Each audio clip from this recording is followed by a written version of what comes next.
The Live from the District podcast is for informational purposes only. The views and opinions expressed in this podcast are not those of the host or the management or of Live from the District. Live from the District. Live from the District. Live from the District.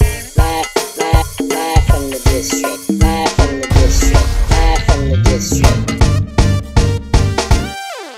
Welcome to another edition of Live from the District. Easy Street, interesting stories, interesting people. Want to remind you to like and subscribe to Live from the District on YouTube.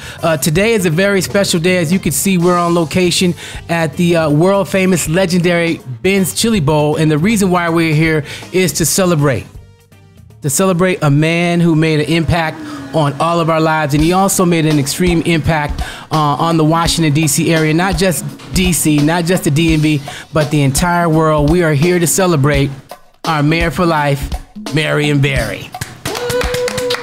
Today is his birthday, y'all. That's right. Happy heavenly birthday. Okay. With us is Mama Ali. Hey, good morning. All right. Good to see you. How are you, ma'am? Doing all right. Thank you very much. I'm looking forward to all your wonderful stories about the Mayor for Life. And I know you have many. Yeah. Okay, on her left is Council Member Trayon White from Ward 8 in the building. What's up, how you feeling, man? Good to see you. Yep. And next to me is my sister, Director Latoya Foster from Entertain DC OCTFME. Welcome. I got it right, did it? I said it right? Wow, okay. Look at me, look at me. Wonderful. So we're here at Ben's, and I just thought that it would be a great idea for us to produce this podcast, to release this on his birthday, because he made an impact on all of us. Oh. I handpicked everybody here for the reason of who you are and the contributions that you've made to Washington, D.C. But I know that there are some amazing stories that you all have surrounding our Mayor for Life, Marion Barry. I want to start off with Latoya Foster. You are his comms, you handle his communication, you work closely with Marion Barry for a really long time. Yeah. How did you meet Mayor for Life? Well, I think we all can go back.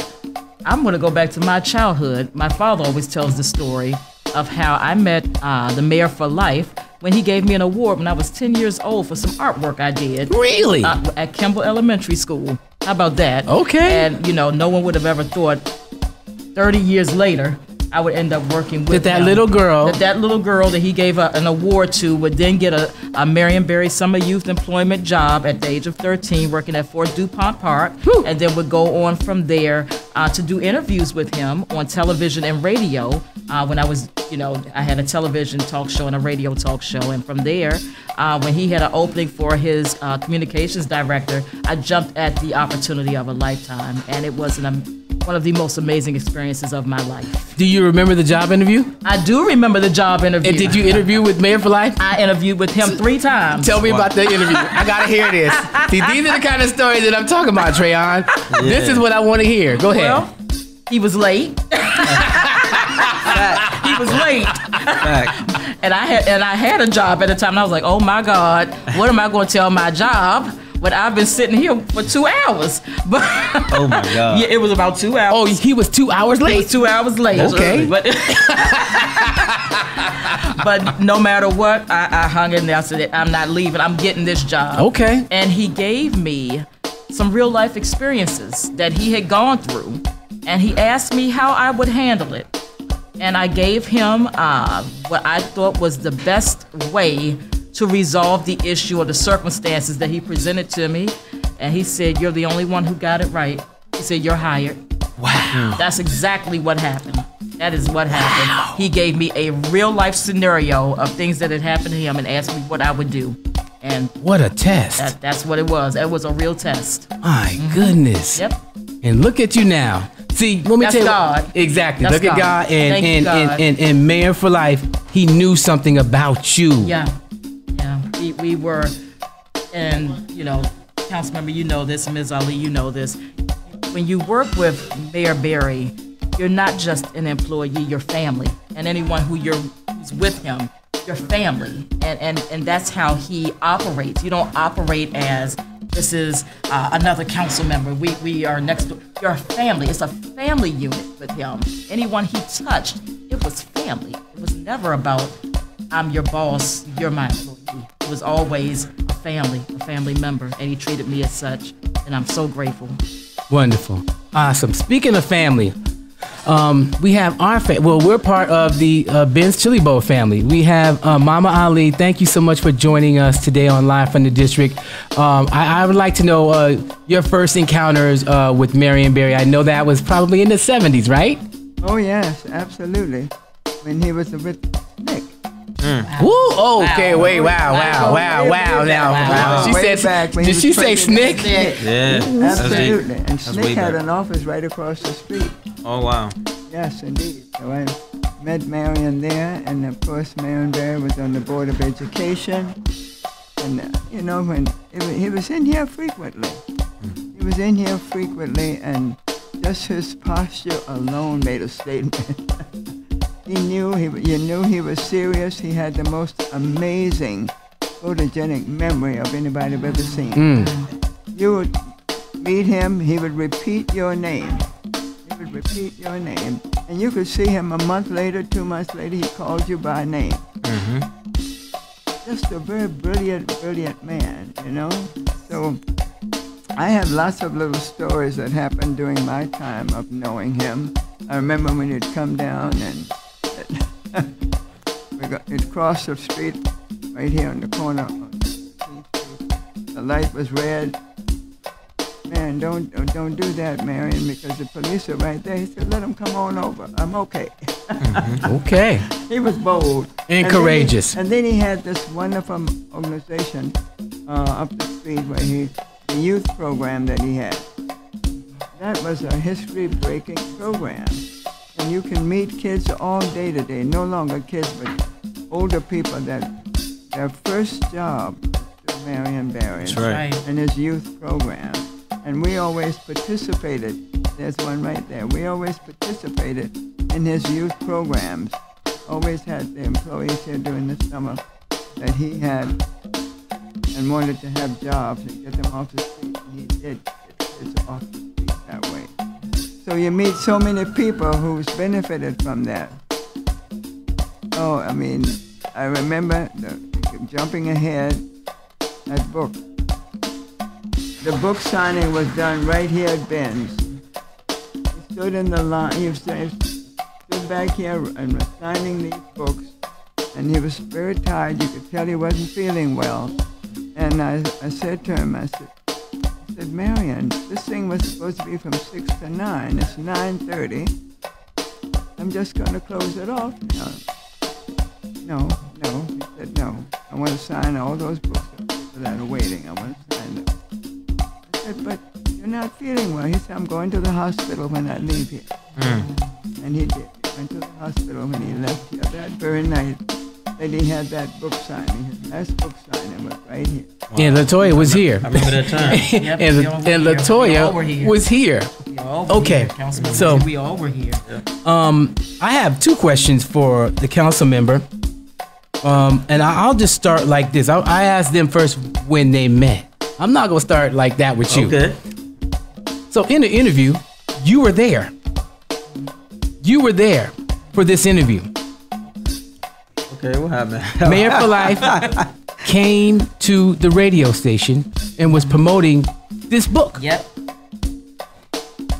And we were just talking about two individuals that he thought would be great future mayors of Washington, D.C. The first person he said was Mayor Muriel Bowser. Do you know who the second person he said was? No, this is the first I ever heard of this, man. Spit it out, man. What's going on? I've never heard of this story. He said your name. Oh, wow. He said that he thought that you would be a great mayor of Washington, D.C. So I want to know how that makes you feel. Wow. I mean, And I know I just blew the spot all up. the people MB knew, like, you know, he ran governments for over 3 decades, and city administrators, mayors, I mean, councilmen. He know a lot of people. For him to mention my name, I'm honored. I've never heard him say that. I got it on tape, bro. Oh, did it? I just never gave it to you. I have it on tape, bro. I mean, wow, I didn't never know. He never told me that. I remember that day. Oh, wow. I remember that day. It was Kathy Hughes, who we Yes. adore. Wow. Gave Mama Hughes, we love you. We love Mama Hughes. Always. Gave a Marion Barry Day a little over a month before he passed away. And he was promoting this very book, Mayor for Life. And all the stations had him on talking about the book. I know he was talking to you, Easy. He was talking to Everybody. He talked to everybody. And there were a number of different guests who were in the building that day. Cora Masters Barry, his wife. We love Mrs. Barry. Raymond Bain, his publicist, for many, many years was there. Mayor Bowser was there. I could see us standing up on the wall talking and having a great time. We love the mayor. And countless others who were in and out of the studios all day long as he was promoting Mayor for Life. Rock Newman even came up there and brought his dog up to the studio. And you're absolutely right. But I remember that day like it happened yesterday. That was crazy. It happened just a month before he passed away. And Miss Hughes has always been very proud that she gave him his flowers. Before he went home to be with the Lord. Absolutely, man. We all did, and it was. I think that. Not to get too spiritually deep, but God makes these things happen for a reason, man. It was very. If you wanted to. Nope. Yeah. That's right. Could have been better planned. I mean, for this to happen the way that it did. But how did you meet Mayor for Life, Marion Barry? Oh, I don't know. It's like growing up in DC. You just know him. You feel like that's family, even when you don't really know him. You know him. One of my first interactions with him was. I got pulled over by the police. Oh, wow. Facts. I was on First Street coming down the hill. Okay. And at this time, Marion was living on my street. He was living on First and Chesapeake. And I figured he didn't know who I was. I always knew who he was. And he got out the car. And they was harassing me, man. I mean, it was harassing me every day. Man, I was a young man, straight A student. I was driving in high school, but I was headed to college, right? Good grades, 3.8 GPA, doing nothing wrong. And I saw him coming down. He had like a Jaguar, like an old Jaguar. Silver. Yeah, I was going down and he was coming up. So by the time they pulled me over, I was outside the car. He was coming up, and I saw him, and I wanted to get his attention, but I didn't know if he knew me. I didn't want to put him in the situation. He got out. He's like, "What are y'all doing here?" I was trying to explain to him. They pulled me over for no reason, saying that I had all this stuff going on, but I don't. I got my license registration. He said, "Leave him alone. Leave him. I don't want to hear it." Police trying to explain to him. They just going through. They just like, "Leave him alone." I'm like, wow. And they just got in their car. They pulled. I'm like, wow, that's a lot of power. I said, man. I felt relieved. And I felt like, as a young black man coming in that community with locks, just facing adversity. I didn't know what the outcome of that stop was going to be, right? And so to see him coming up, I didn't know if he was going to stop, but he not only stopped, he pulled over and got out. And then Did he say anything to you? No, he asked me what was going on. When I began to explain what's going on, the police started over-talking me. He told him, "I don't want to hear it. Let him go." I'm like, there it is. Let him go. Yep. That was one of my many experiences of an MB moment. But that's my first time ever telling that story. Yeah. Wow. Awesome. Wow. I'm glad I got it on live from the district. Yeah. Awesome. So Latoya, one of your favorite stories of Mayor for Life, Marion Barry. Ooh. And I know you have many. Oh my we God. don't have enough time, but one of your favorite ones. We were working on the book, and we were going to, we had a number of people who we spoke with at the time when we were writing the book. And one lived somewhere over the Bay Bridge. So we're riding out. I can't remember exactly who it was, but we were riding over by the Bay Bridge, and we got to the bridge, and I said, "Mayor Barry," I said, I have a phobia of bridges. I said, I can't get across this bridge. He was like, "Well, neither can I." Like, so we both looked at each other like, "So what we gonna do?" I said, "I don't know. 'Cause I can't do it." He was like, "And I can't either." So we had to pay someone Oh my God. to drive us across the Bay Bridge. What? And back. Really? Because neither one of us could get across that bridge that day. We My. both had phobias. Oh my goodness. And it was a nightmare for me. I started hyperventilating. I'm like, oh, but I got to, I said, oh, is there not another way? They were like, no, you got to get across the bridge. And can you, that bridge at night? I said, Oh I yeah, can't do yeah. it. That thing be And he- swinging too, and if it's windy. Oh my God. He said, I can't either. Wow. And we both, he said, well, what are we going to do? So we called we had to call some folks, and we had to pay people to take us across the bridge and back. Y'all worked it out. We worked it out. And the book got done. And the book got done. I know that's right. What a story. What a story. So, Mama Ali, I want to ask you this story. So, Ben's Chili Bowl has been here since the 50s. It weathered the storm of Dr. King being murdered in April, I believe, of '68. And the riots happened here in Washington, D.C. Mayor for Life came up with the awesome idea to create a building at 14th and U that we call the Reeves Center to revitalize U Street. Exactly. Exactly. You were there. Absolutely. Can you tell us what you remember about that? You know, our mayor for life was a man that truly loved his people. And he loved this community because this had been such a wonderful, dignified, classy, self-supported community. So now when we're going through all this turmoil after the riots and also this construction of the Green Line subway system, our mayor for life came up with the brilliant idea to bring revitalization to the community. He would build this enormous building for the government offices. And he put out RFPs for people to come in and offer what they could offer the community in terms of retail. We opened a little place in there called Ben's Bakery and Ice Cream. Oh, Yes, we did. really? Duke had, on the corner here, had a shoe shine place in there. Industrial Bank was in there. The Lottery Board had an office in there. It was big, really big. And then upstairs were the government offices. Department of Transportation and other offices were upstairs. So it was a great, great asset to bring in people. He had like 900 employees up there. And so loved by everybody. You couldn't go anywhere. And Marion just walked in the door. I remember going to a very serious funeral down at the convention center. I believe it was, I can't remember the name of the person, but all the council members showed up for that service, that memorial service. Marion was the last one to come in. We're sitting there, solemnly sitting there, you know, paying our respect. When Marion walked in there, the place just roared.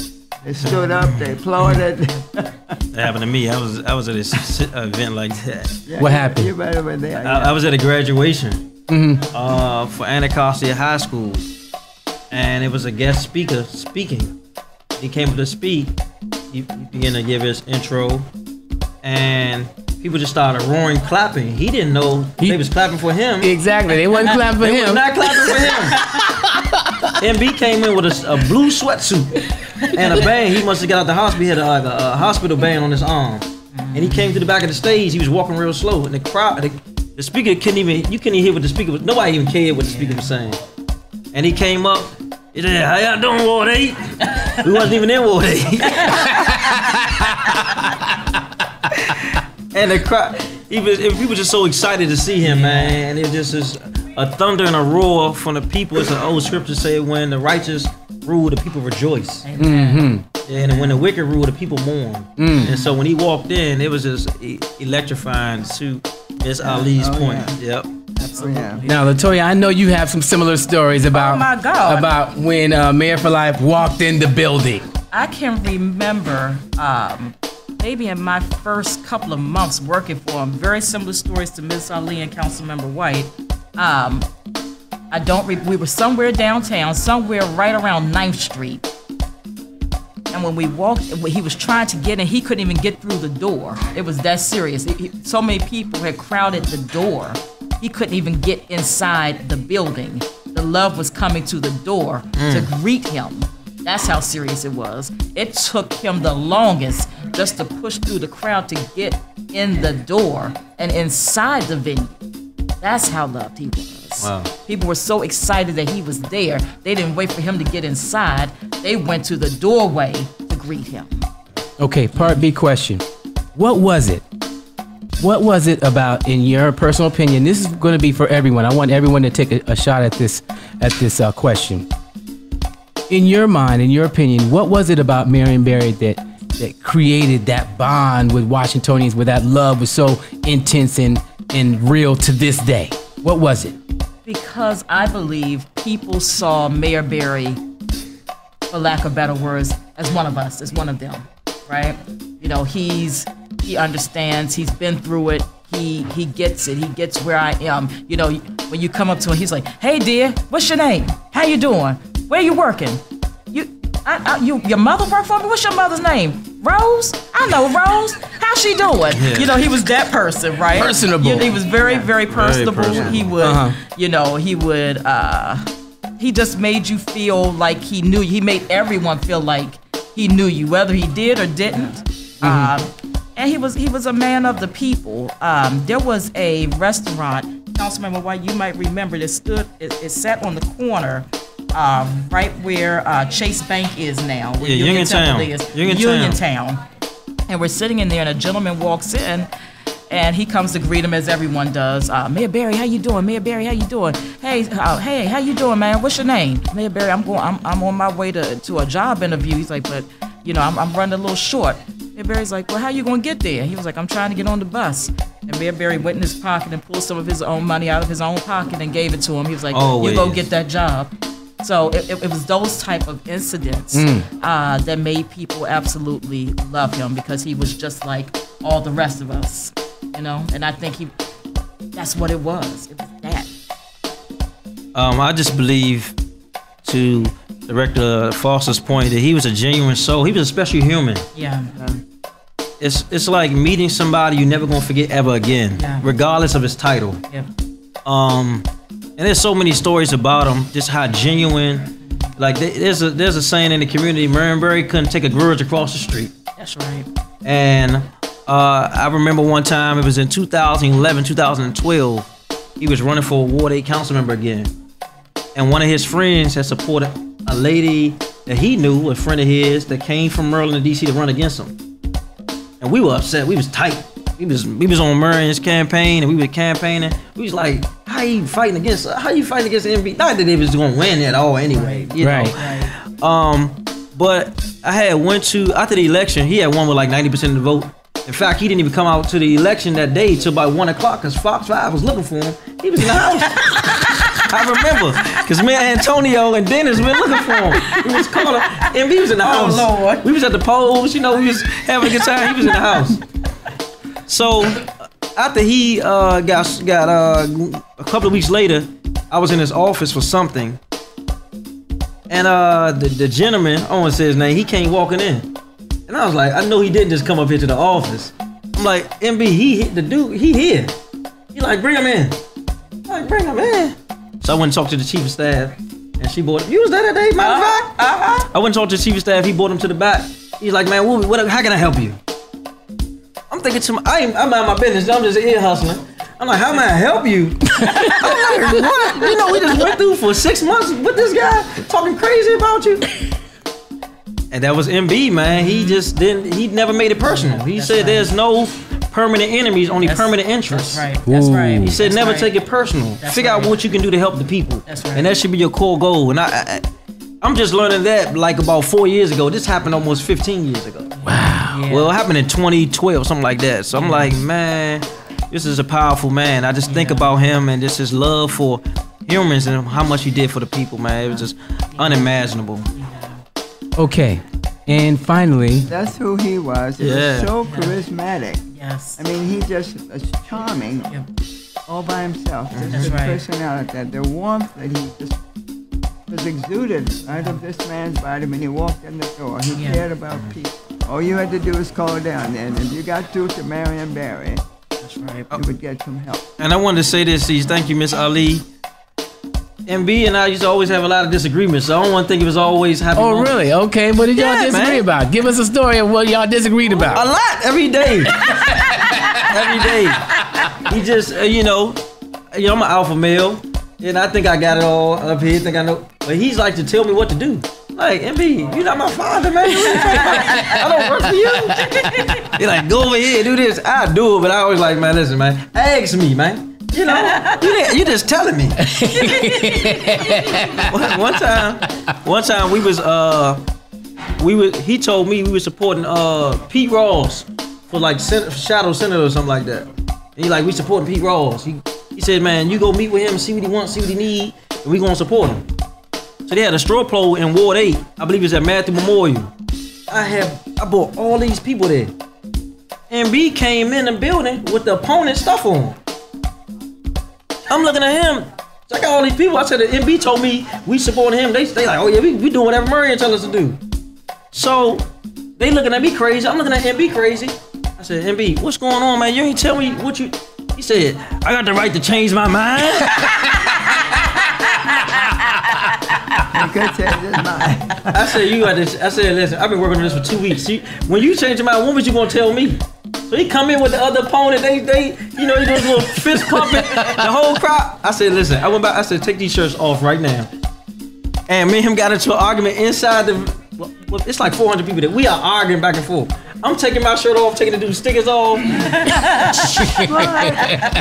He told me he got the right to change his mind.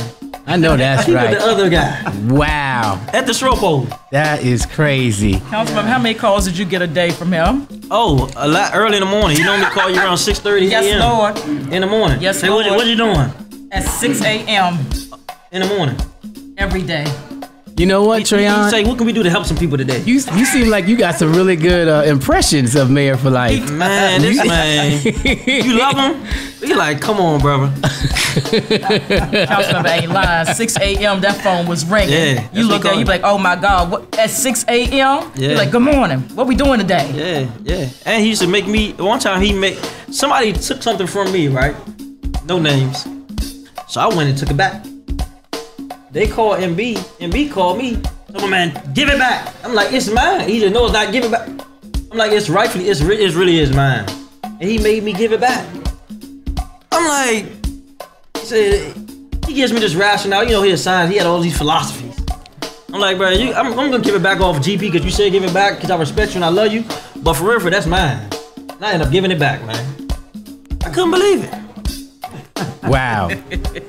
Okay, so shout out to Marcus Ellis in the building. We'll be talking to him. He'll be joining us very shortly to add some more flavor into here from Peace Academy. I want to ask you this. I brought mementos because I've been collecting stuff that is connected to Mayor for Life, Marion Barry, for a minute now. And this is one of the signs that I want to share with you guys. Stay right there, Bill. You're okay. Let's let the main camera get that. Okay.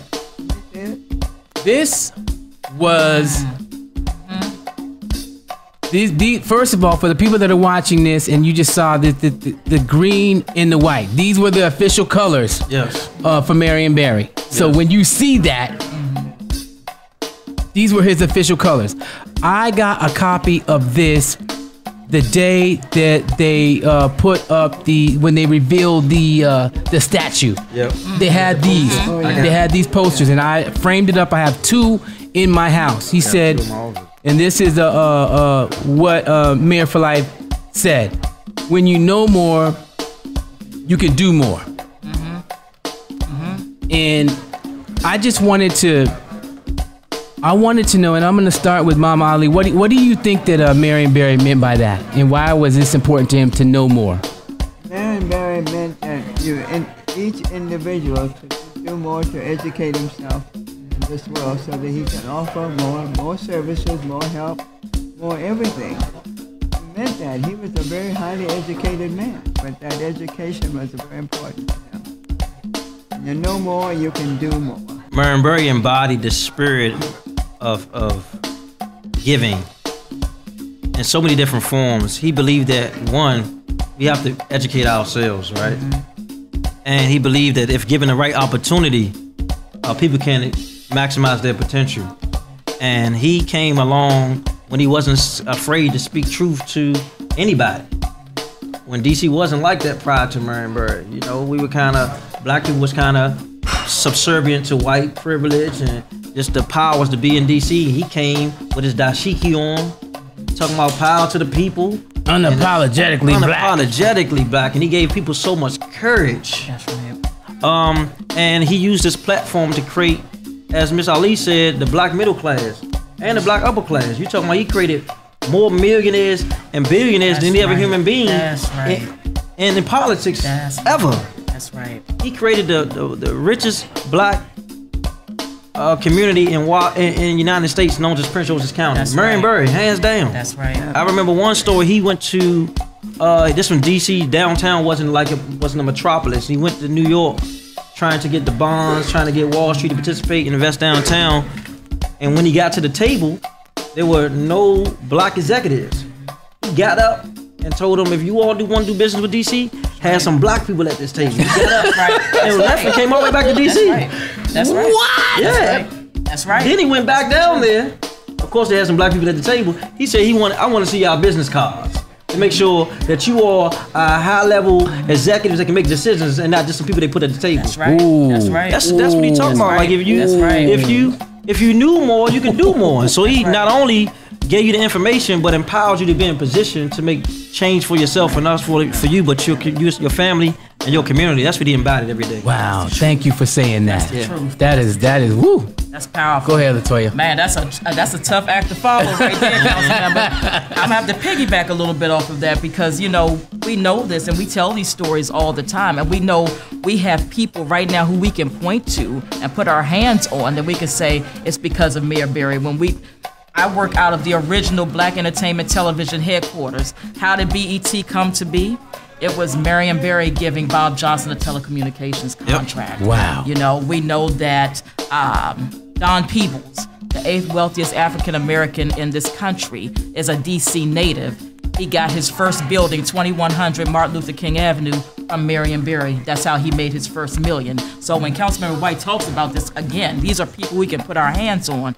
Going back to your point about when you know more, you can do more. I think, Easy, it goes back to a couple of things. I'm going to borrow a line from, again, Ms. Hughes. Information is power, right? Okay. And as long as WOL, where information is power.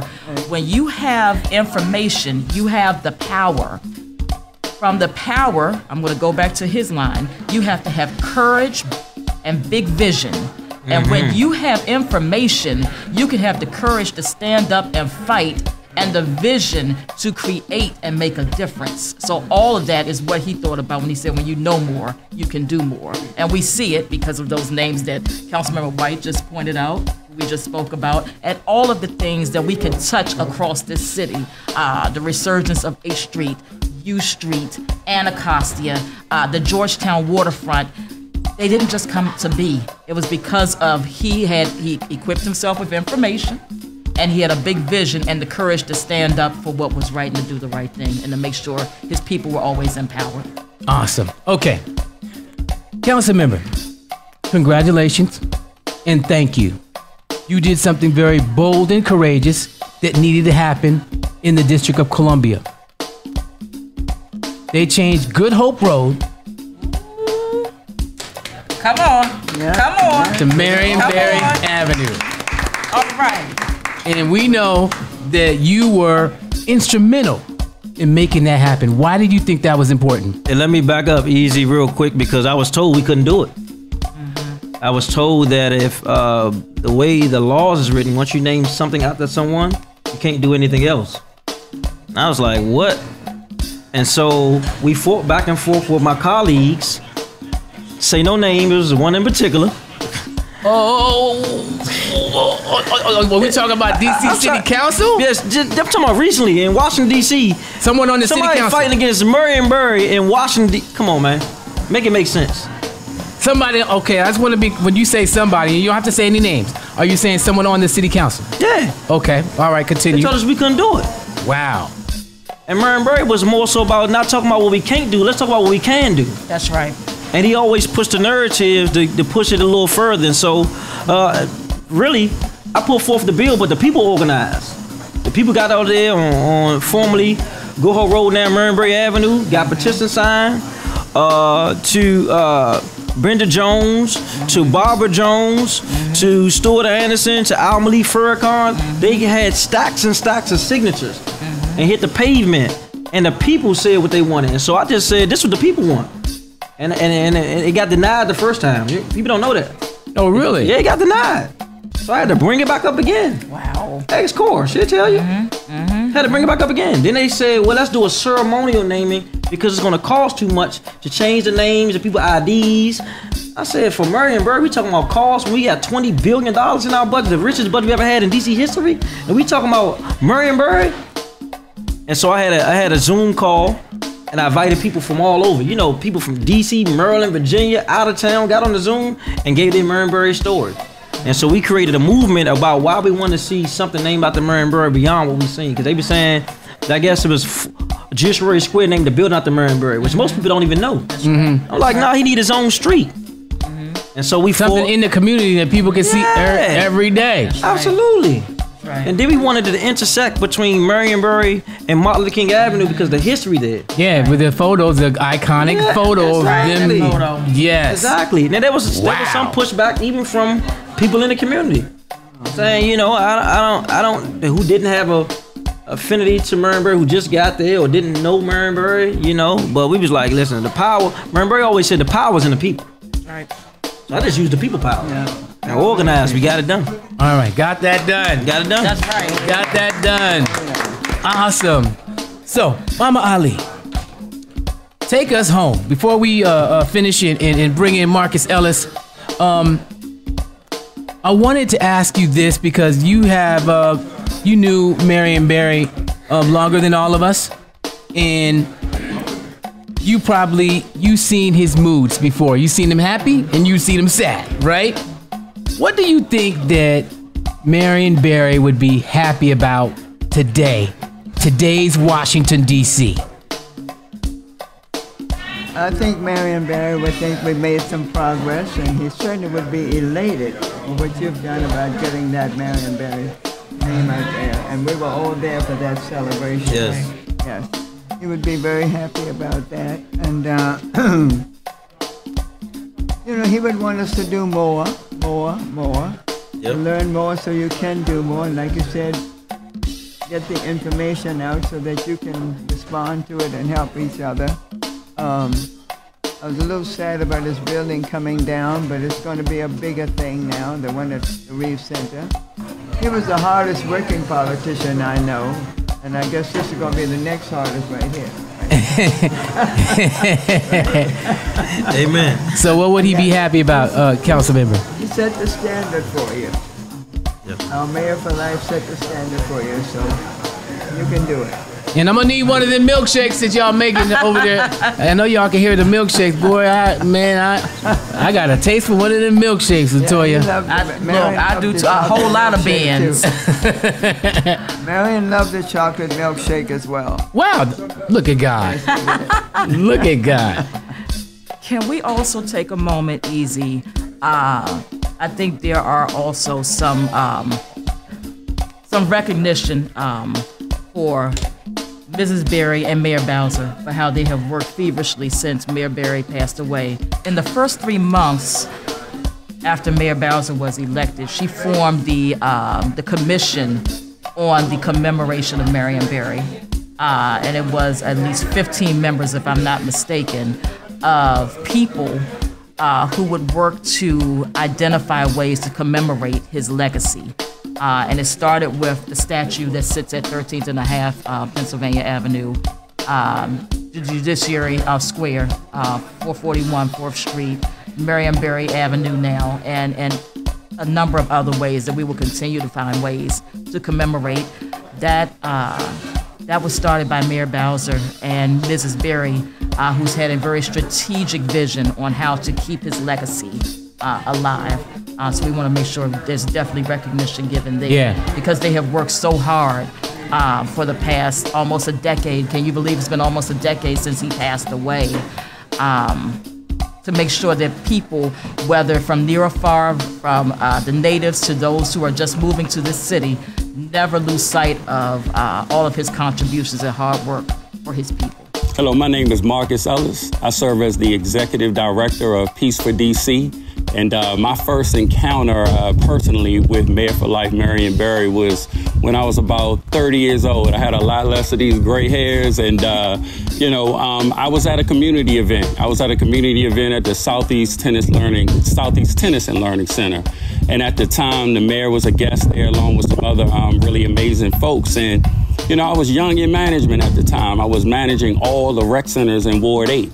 And I remember just being frustrated because the rec centers in Ward 8, for whatever reason, they didn't look like the other rec centers. And we didn't have the same equipment and the same supplies. And I had this opportunity to vent to the most powerful man I've ever met from the city, much less from Ward 8. And, I laid it all out to him and told him my frustrations. And I remember after doing that, he took the time, he listened to me, but then he asked me, so what you gonna do about it? And it was immediate. I understood that in my position of leadership, you couldn't just complain, you had to take action, right? And so that was something that he instilled in me really early on, and he never forgot that. 2 years later, I ran into the mayor at another event, and he asked me, so what did you do about those rec centers in Ward 8?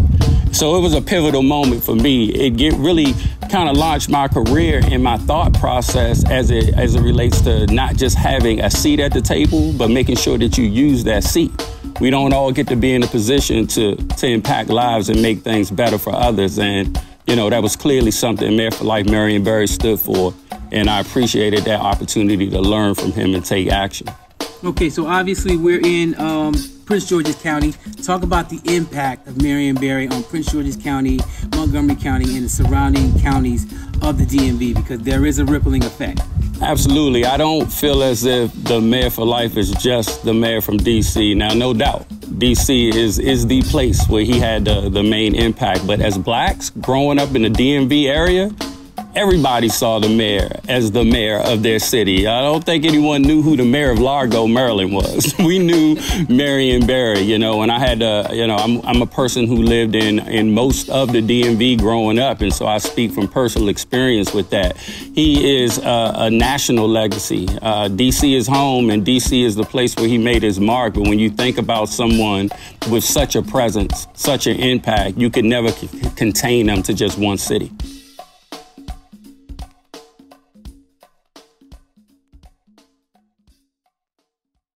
Live from the district. Live from the district. Live from the district. Live from the district. Live from the district. Live from the district.